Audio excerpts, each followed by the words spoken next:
Bismillahirrahmanirrahim. Assalamualaikum warahmatullahi wabarakatuh. Oke, selamat pagi anak-anak. Berjumpa lagi sama Ustazah Arisma. Oke, yang kemarin habis PAS kita sempat libur. Nah, kita berjumpa lagi di semester genap. Oke, Ustazah berharap kalian dalam keadaan sehat walafiat. Oke, seperti Ustazah pesan, jangan lupa niatnya. Kita niati karena Allah, kita siap-siap untuk belajar. Kita berdoa semoga pembelajaran pada pagi hari dapat berjalan dengan lancar tanpa ada kekurangan suatu apapun. Oke? Jadi berdoa dimulai. Selesai. Oke? Jangan lupa kalian siapkan buku catatan sama buku tugas kalian dan juga buku pegangan. Boleh paket dari sekolah yang sekarang kalau kemarin bentuknya insyaallah biru atau hijau, sekarang bentuknya warna merah. Seperti ini. Oke, pasti kalian udah punya semua. Bisa pinjam sama kakak tingkat yang dulu juga diperbolehkan. Kalau misalnya ada buku pegangan yang lain, boleh kalian sertakan juga, asalkan itu berkaitan sama materi kita. Gitu ya. Nah, untuk kesempatan pada pagi hari ini kita akan belajar mengenai teorema Pythagoras. Oke, kalian bisa buka buku paket kalian di bab 6. Nah, ada materi teorema Pythagoras. Jadi untuk kompetensi dasarnya di situ kalian bisa lihat di bagian atas, yaitu menjelaskan dan membuktikan teorema Pythagoras dan triple Pythagoras. Kemudian yang kedua, menyelesaikan masalah yang berkaitan dengan teorema Pythagoras dan triple Pythagoras. Jadi kita akan mempelajari dan termasuk membuktikan rumusnya itu seperti apa, menentukan rumusnya. Nah, oke, langsung saja kalian bisa lihat di papan tulis. Oke, teorema Pythagoras. Nah, jadi teorema Pythagoras itu berlaku untuk segitiga siku-siku, gitu ya. Jadi berlakunya untuk segitiga siku-siku. Kalian bisa lihat di sini. Saya jelaskan. Nah, ketika di bagian pojok ini, nah ini namanya bentuk siku-siku. Nah, di sini berarti ada namanya segitiga, berarti ada 3 sisi. Nah, kita bisa lihat segitiga BC. Nah, segitiga BC ini dibandingkan dengan segitiga AB atau AC, dia lebih panjang. Nah, kalau misalnya di sini itu ada A besar, berarti sudut yang berhadapannya, berarti di sini garis A kecil. Oke, kalau di sini A besar, berarti di depannya A besar ini A kecil. Jadi nggak usah bingung ya. Kemudian kalau di sini B besar, berarti di sini apa anak-anak? Ya, di sini B kecil. Gitu ya. Nah, kalau di sini C besar, otomatis di depannya C kecil. Jadi, bagian sini atau sisi miring ini bisa dibilang garis BC, bisa juga dibilang garis A.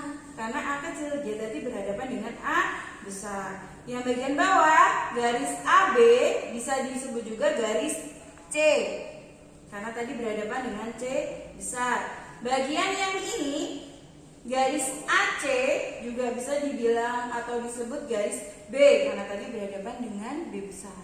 Oke, lanjut.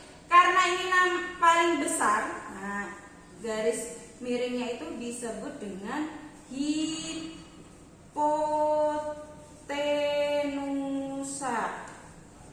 Oke, saya ingatkan lagi, jangan lupa dicatat ya, atau sisi miring, atau sisi miring, atau sisi terpanjang.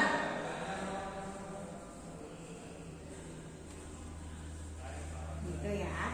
Jadi karena dia itu sisi terpanjang, otomatis nilainya itu lebih banyak daripada garis yang lain. Ingat-ingat. Oh, berarti garis miring itu garis terpanjang atau hipotenusa atau sisi miring ini nilainya lebih banyak daripada garis yang lain. Nah, AB ini disebut sisi siku-siku. Sisi siku-siku. Kenapa? Karena dia berpenyiku. Bentuknya siku-siku di sini. Otomatis yang B sama dengan C, yaitu sisi siku-siku. Oke, sampai sini dipahami dulu sebelum kita lanjut menentukan rumusnya. Oke, paham ya? Oke, untuk rumusnya, nah sekarang kita menentukan rumus dari teorema Pythagoras ini. Rumusnya, ketika A ini tadi dia sisi terpanjang, otomatis nilainya paling banyak. Otomatis kalau mau mencari A, nah berarti karena dia paling banyak, sisi yang lain dijumlahkan. Berarti menjadi A kuadrat. Nah jangan lupa dikasih kuadrat sama dengan B kuadrat ditambah C kuadrat. Oke, kalau misalnya dibalik boleh nggak Us? Misalnya C kuadrat ditambah B kuadrat boleh nggak? Boleh, karena dalam penjumlahan dibolak-balik boleh. 2 tambah 3 itu 5, 3 tambah 2 5, kayak gitu. Hasilnya sama ya, 2 tambah 3 5, 3 tambah 2 juga 5, otomatis boleh dibalik. Nah sekarang kalau kita mau mencari sisi yang B, berarti caranya gimana kalau mau mencari B? Berarti kita nanti mau mencari B kuadrat sama C kuadrat. Oke.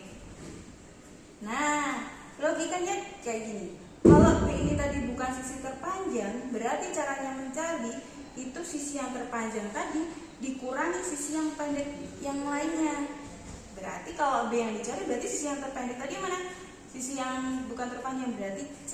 Nah, berarti kalau mencari B kuadrat, A-nya di depan, karena ini tadi nilainya paling banyak, dikurangi sisi yang nggak terpanjang satunya, yaitu C. Berarti A kuadrat dikurangi C kuadrat. Nah, kalau mau mencari C, berarti yang terpanjang dikurangi yang pendek tadi, sama aja, berarti A kuadrat dikurangi B kuadrat. Nah, sampai sini kalian pahami. Nah, kalau misalnya nanti pertanyaannya pakai nggak ada C gininya, bisa sama aja dengan seperti ini. Garis mencari BC, berarti BC kuadrat. Ini tadi terpanjang, berarti ditambah apa dikurangi? Ditambah, berarti AB kuadrat ditambah AC kuadrat. Boleh dibalik juga, AC kuadrat ditambah AB kuadrat. Kalau mau mencari AB berarti AB kuadrat sama dengan sisi terpanjangnya mana? BC, berarti yang terpanjang di depan. BC kuadrat dikurangi. Nah, kalau dia bukan sisi terpanjang atau bukan sisi miring, dikurangi. Sebagai pengurangnya itu sisi terpanjangnya. Berarti BC kuadrat dikurangi dengan AB kuadrat. AB-nya misalnya ini berarti AC kuadrat. Kalau mau mencari AC kuadrat, berarti BC kuadrat dikurangi selain AC berarti AB kuadrat. Nah, ini rumus dari Pythagoras. Kalian tulis, kalian catat di buku catatan kalian. Kalian post bagian ini lalu kalian catat. Oke. Kalau sudah, nah kita langsung ke contoh soalnya. Contoh soalnya seperti ini. Carilah nilai AB. AB ini sisi terpanjang atau bukan?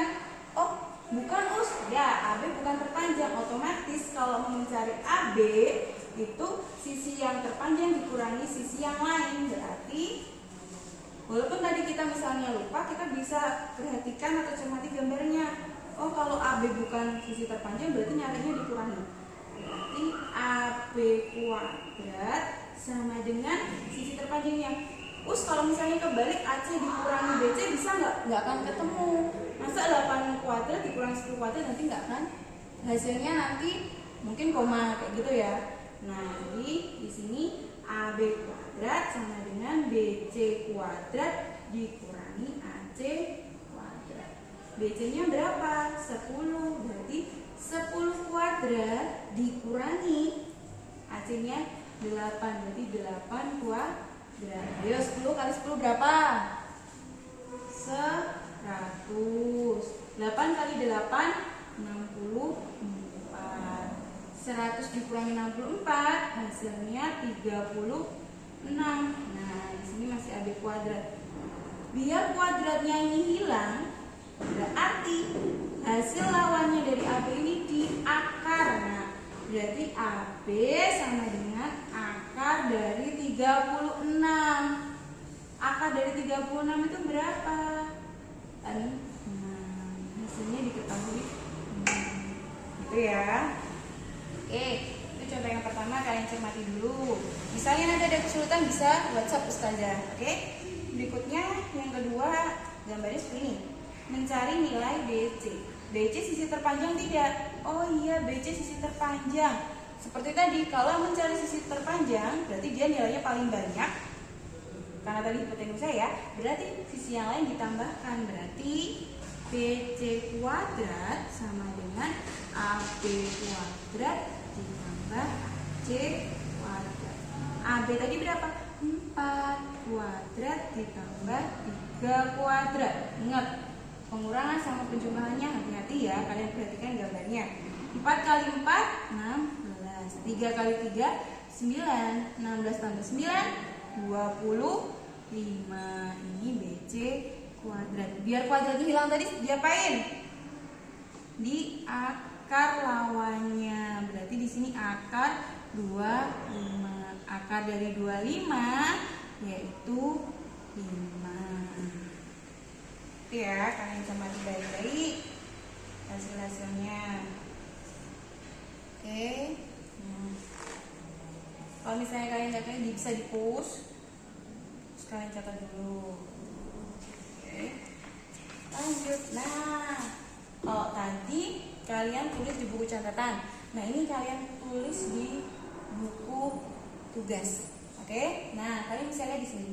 Kerjakan buku paket halaman 9 latihan 2, buku paket kalian. Oke, ini halaman 9. Kalian bisa lihat di halaman 9. Oke. Nah, ada 2 nomor, di nomor satunya itu ada 2. Cara pengerjaannya Ustazah contohin dulu. Di sini yaitu gunakan teorema Pythagoras untuk membuat persamaan berdasarkan panjang sisi. Oke, Ustazah kasih contoh ini tadi sama kayak yang tadi. Cara mengerjakannya kalian perhatikan. Yang di depan itu misalnya di sini Ustazah kasih yang apa ya? Misalnya ini C kuadrat deh. C kuadrat. Nah, saya gini kan harus titik-titik gitu ya. Nah, C kuadrat titik-titik. Berarti kita lanjutin. Oh, berarti kalau mau mencari C itu, oh C itu sisi terpanjang. Kalau sisi terpanjang, caranya sisi yang lain ditambahkan. Berarti di sini hasilnya A kuadrat ditambah B kuadrat. Kalau dibalik boleh, B kuadrat ditambah A kuadrat juga boleh. Ini namanya persamaannya. Jadi nomor 1 tuh kalian mengerjakannya seperti ini, gitu ya. Jadi kalian kerjakan latihan 2 yang nomor 1. Nomor 1 kalian kerjakan. Ada 2 nomor ya. Berikutnya untuk nomor 2. Nah, nomor 2 ini Ustazah kasih contoh yang nomor berapa ini? Berapa ini ya? Oh, yang C. Yang ini Ustazah kasih contoh yang C. Oke. Jadi nanti walaupun gambarnya dibolak-balik seperti apapun, yang penting kalian lihat. Kalau ada seperti ini berarti di sini siku-sikunya. Misalnya, di sini nggak tahu sisi gambarnya, yang miring mana ya? Jangan-jangan yang ini. No, cara menentukan yang kalian lihat, sisi miring itu berhadapan dengan siku-siku, jadi berhadapan dengan tandanya seperti ini. Seperti ini. Oh, berarti di sini sisi miringnya. Oke. Jadi cara menentukan sisi miring atau sisi terpanjangnya, kalau dia berhadapan dengan sisi siku-siku, tanda siku-siku seperti ini. Nah, tarik. Oh, berarti ini sisi miringnya atau sisi terpanjangnya. Otomatis X-nya ini berarti dia mencari sisi terpanjang. Nah, ayo kalau sisi yang terpanjang tadi dikurangi apa ditambah? Ditambah. Oke. Jadi di sini X kuadrat sama dengan 15 kuadrat ditambah 8 kuadrat. Oke, seperti ini. Berarti X kuadrat 15 kali 15 berapa? 225. Oke. Kalau 8 kali 8 berapa? 64. 4. Jadi totalnya yaitu 289. Biar kuadratnya hilang, lawannya di akar. Berarti akar 289. Akar dari 289 berarti 17. Nah, kalian kerjakan nomor 1 sama nomor 2. Oke, tapi yang nomor 2 ini cukup A sama B. A dan B. Jadi 3 nomor ya. Jadi nomor 1 4, jadi nomor 1 tadi dua-duanya, yang nomor 2 A sama B aja. Oke, kalian bisa tulis contohnya. Kalau bingung, kalian bisa pause, terus kalian lanjutkan. Oke, sekarang yang nomor 5. Yang nomor 5. Kalau bentuknya kayak gini, ngerjainnya gimana ya, Us? Sama. Oke, kalian bisa tulis dulu soalnya. Oke, bisa ditulis soalnya seperti itu. Nah, semisal soalnya kayak gini. Soalnya di nomor 5 itu, kalian bisa di nomor 5, hitunglah nilai Y. Jadi di sini menghitung nilai Y. Menghitung nilai Y. Nah, kalau menghitung nilai Y, kalian tentukan tadi misalnya gini. Oh, Y-nya belum ada jawabannya, yang ada jawabannya 10. Bisa kalian kerjakan seperti ini. 10 kuadrat. Oke, kita tulis tadi kuadratnya sama dengan, oke, kalau ini tadi kan sisi miringnya udah diketahui hasilnya. Sisi miringnya 10. Sisi miring itu tadi ditambah apa dikurangi? Ditambah. Berarti 4Y kuadrat ditambah 3Y kuadrat. Seperti ini. Kalian cermati dulu. Oke, berarti 4Y kuadrat. Jangan lupa kurungnya. Oke, berarti 4Y kuadrat ditambah 3Y kuadrat. Berapa? Loh, kenapa Us kok harus pakai kurung? Nanti kalau misalnya kalian nulisnya cuma 4Y kuadrat, yang kuadrat cuma Y-nya. Padahal di dalam rumus itu yang kuadrat satu anggota ini. Berarti kalau misalnya 4Y kuadrat dikuadratkan semua bentuknya seperti ini. Gitu ya. Kalau bentuknya cuma 4Y kuadrat tanpa kurung, nanti yang kuadrat cuma punya Y aja. Padahal di sini kuadratnya juga berlaku untuk 4. Oke, sampai di sini 4Y kuadrat, otomatis 4 kali 4 berapa? 16. Y kali Y berarti Y kuadrat. Gitu ya. Y kali Y itu Y kuadrat. Terus saja ulas sebentar. Kalau Y ditambah Y, nah di sini walaupun nggak ada angkanya, dia bernilai angka 1, angka 1. Berarti Y tambah Y itu 2Y. Tapi kalau Y dikalikan Y, di sini, berarti yang angka 1 itu yang ada di atas ini. Berarti Y-nya tetap, atasnya yang ditambahkan. 1 tambah 1 berarti menjadi Y kuadrat. Kalian catat ya bedanya penjumlahan sama perkaliannya. Seperti ini. Oke, lanjut ke sini. 3Y kuadrat, berarti 3 kali 3, 9. Y kali Y kuadrat. Nih, sampai sini. Berarti 16 ditambah 9 berapa? 16 ditambah 9 berapa, yuk? Ada yang tahu? 16 ditambah 9 yaitu 25. Oke. Nah, Y kuadrat ditambah Y kuadrat, Us. Tetap berlakunya Y kuadrat saja. Kok nggak jadi Y pangkat 4? Us tadi kan ditambahkan itu kalau perkalian. Tapi kalau penjumlahan tidak. Y kuadrat tambah Y kuadrat tetap Y kuadrat karena ini tadi sudah ditambahkan. Gitu ya. Nah, kalau tadi kan berlaku yang nggak ada angkanya, maka menjadi 2Y. Tadi yang sini 10 kuadrat, berarti 10 kali 10 100. 10 kali 10 tadi 100. Nah, sampai sini otomatis seperti mata pelajaran matematika semester ganjil kemarin. Kalau bentuknya seperti ini, angka dan huruf seperti ini namanya apa? Bentuk perkalian. Nah, karena tadi ini yang dicari y-nya, otomatis di sini y kuadratnya tetap di sini, 25-nya dipindah ke sana. Oke, perkalian. Ini bentuk perkalian. Perkalian kalau pindah ruas menjadi apa? Perkalian dipindah ruas menjadi pembagian. Oke, yang 25 ini di atas apa di bawah? 25-nya di atas apa di bawah? Di bawah. Kenapa kok di bawah? Karena 25 ini tamu.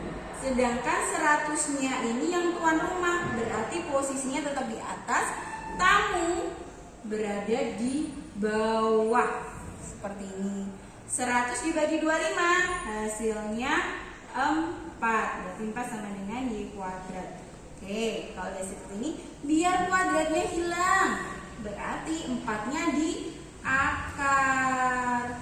Akar dari 4 hasilnya 2. Berarti y-nya hasilnya adalah 2. Gitu ya. Oke, contoh yang B. Saja ganti spidol biar gak bingung. Ini jawaban yang B. Oke. Walaupun ini siku-siku ya, berarti ini sisi terpanjangnya. Ini sisi terpanjang. Di sini kalau ada tanda ini namanya segitiga apa? Kalau ada tanda seperti ini namanya segitiga sama kaki. Tapi kalau bentuknya seperti ini, ada tanda seperti ini namanya segitiga sama sisi. Sisinya sama. Kalau segitiga sama sisi berlaku Pitagoras enggak? Berlaku siku-siku enggak? Enggak, gitu ya. Oke, lanjut. Di sini y sama. Kalau di sini walaupun gak ada hurufnya, tapi karena tandanya sama berarti di sini juga y. Gitu ya. Walaupun di sini gak ada hurufnya, tapi tandanya sama berarti intinya mereka bernilai sama. Oke, sisi miringnya otomatis yang ini karena di depannya tanda siku-siku. Oke, berarti 8 ini hasilnya. So, nulisnya 8 kuadrat sama dengan y kuadrat ditambah y kuadrat. Kayak gini ya, jangan lupa kuadratnya. Oke, 8 kali 8 berapa? 64. Nah, ingat lagi nih penjumlahan. Kalau penjumlahan bukan atasnya dijumlah tapi bawahnya. Walaupun ini tidak ada angkanya, tapi dia bernilai 1 di bawah sini sama di sini. Berarti menjadi 2y kuadrat. Oke, sampai sini tadi namanya bentuk apa? Perkalian. Otomatis yang dipindah ruas siapa? 2-nya dipindah ke sana. Oke, menjadi 64 dibagi 2. Oh, kenapa kok dibagi 2? Karena 2 ini sebagai tamu. Oke, 64 dibagi 2 berapa? 32 sama dengan y kuadrat. Oke. Ya. Udah bisa? Di sini kalian cermati lagi. Nah, biar kuadratnya hilang, otomatis 32-nya di akar. 32-nya di akar, menjadi 32 y. Akar dari 32. Aduh, berapa ya akar dari 32 ya? Ya, terus saja kasih kesempatan untuk berpikir akar dari 32. Caranya seperti ini. Kalau kalian kesulitan, 32 dibagi sama angka yang terkecil. Angka terkecil itu maksudnya 0, 1, 2, 3, 4, 5, 6 seterusnya. 32 dibagi 0 kan enggak? Mungkin. 32 bagi 1 enggak juga. Enggak bisa. 32 dibagi 2 bisa enggak? Bisa us. 32 dibagi 2 itu berapa? 32 dibagi 2 hasilnya 16. Nah, sudah nanya, 16 itu bisa diakar enggak? 16 bisa diakar enggak? Bisa us. Berapa? 4. Otomatis bentuknya menjadi, tadi dibagi 2 ya, 16 dikali 2 seperti ini. Misal, jadi kalian bagi angka yang di dalam kurung ini menjadi menemukan angka yang bisa diakar, intinya seperti itu. Misalnya kalian menjumpai angka berapa gitu ya, nggak bisa di akar, terus kalian bagi dulu angka 1, oh nggak bisa, nggak ketemu akarnya, bagi angka 2. nggak bisa bagi angka 3 seterusnya kayak gitu. Oke, kebetulan ini 32 dibagi 2 hasilnya 16. 16 ini bisa diakar, maka berhenti di sini aja. Berarti 32 itu sama dengan 16 dikali 2 gitu ya. Nah, 16 ini karena bisa diakar, tadi berapa? 4. Yang bisa diakar dikeluarin, berarti bentuknya seperti 4. 2-nya bisa diakar nggak? Enggak, Us. Berarti dibiarkan aja menjadi 4 akar 2. Hasilnya selesai di sini. Tapi kalau kebetulan kalian menemukan akar yang dibagi berapapun nggak bisa diakar, maka hasilnya biarkan itu aja. Tapi jangan lupa dikasih akarnya. Kayak gitu ya. Untuk nomor 5, kalian kerjakan yang nomor A aja deh. A. Nomor 5 kalian kerjakan yang A. Jadi tugas kalian tadi nomor, ya usah balik ya. Tugasnya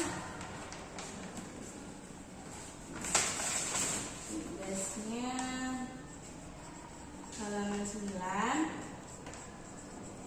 Halaman 9 latihan 2. Oke. Nomor 1 ada 2 ya. A sama B, walaupun gak ada A-nya tapi sama B. 2 sama A dan B. Kemudian yang nomor 5 cukup A aja. Jadi totalnya ada 5. Kalian kerjakan di buku tulis gitu ya. Nah, untuk mengingat-ingat lagi tentang akar-akar, di buku catatan kalian ditulis di catatan, kalian buat gini, 1 kali 1. 1 kali 1 berapa? 1. Otomatis 2. Jadi ini ya, 1 kuadrat itu 1 kali 1. 2 kuadrat berarti 2 kali 2 hasilnya 4. 3 kuadrat 3 kali 3 hasilnya 9. 4 kuadrat 4 kali 4 hasilnya 16. 5 kuadrat 5 kali 5 hasilnya 25. 6 kuadrat 6 kali 6 hasilnya 35. 7 kuadrat 7 kali 7 sama dengan 49. 8 kuadrat 8 kali 8 sama dengan 64. Oke, 9 kuadrat 9 kali 9 sama dengan 81. 10 kuadrat 10 kali 10 10 kali 10 sama dengan 100. 11 kuadrat 11 kali 11 sama dengan 121. 12 kuadrat 12 kali 12 144. 13 kuadrat 13 kali 13 sama dengan 169. 14 kuadrat 14 kali 14 hasilnya 196. Seterusnya sampai 30 kuadrat. Kalian tulis di buku catatan. Tujuannya apa? Nanti minggu depan Ustazah bantu cara menghitung kalau menemukan akar yang banyak, gitu ya. Oke, cukup sekian dulu pembelajaran dari Ustazah. Semisal ada kesulitan bisa WhatsApp Ustazah. Oke, ke nomor seperti yang kalian udah punya 0858 apa sih 02 7-nya 3 kali 266. Nah, hasil pekerjaan kalian juga kalian bisa WhatsAppin. Kalau misalnya ada kesulitan kalian bisa nanya atau ada masukan boleh, gitu ya. Intinya kalian terus semangat. Seperti Ustazah bilang minggu lalu, nggak semua orang langsung bisa. Ada banyak cara. Mungkin ada yang dijelasin langsung paham. Yang kedua, dipelajari berulang-ulang baru paham. Yang ketiga, ada yang disitu harus metode yang lain. Jadi jangan pernah menyerah, jangan pernah putus asa. Yang penting matematika itu kuncinya kalian terus semangat. Ketika ada persoalan harus diselesaikan. Intinya matematika itu satu persoalan tapi banyak cara, gitu ya. Pokoknya jaga kesehatan juga, terus berusaha, terus belajar. Semoga hasil kalian nanti bagus. Evaluasi kemarin ya, PAS-nya nilainya 92, dia ikut remedi. Masalahnya apa? Ternyata ulangan hariannya dia nggak ikut, tugasnya juga nggak ngumpulin. Jadi kan yang manfaatkan semua kesempatan, kayak gitu ya. Karena orang yang gesit, orang yang cerdas, orang yang Pintar itu selalu manfaatkan keadaan, bukan manfaatkan untuk nyontek, enggak ya. Jadi kalau misalnya kesulitan boleh nanya, boleh, Ustazah perbolehkan, yang penting kalian ada usahanya, gitu ya. Yang penting ingat tinta. Jadi tekun, inisiatif, taat. Tekun, kalian harus tekun belajar, beribadah. Inisiatif, kalian punya metode sendiri, punya inisiatif sendiri, punya cara. Kalian harus jauh lebih baik daripada kemarin. Jadi kedepannya harus terus lebih baik. Taat sama orang tua, jangan pernah melawan. Ketika ada kesempatan bantu orang tua kayak gitu ya. Dan taat sama ustazah. Oke, cukup sekian. Mohon maaf apabila ustazah banyak salahnya. Oke, semoga pembelajaran hari ini bermanfaat. Billahi taufik wal hidayah. Wassalamualaikum warahmatullahi wabarakatuh.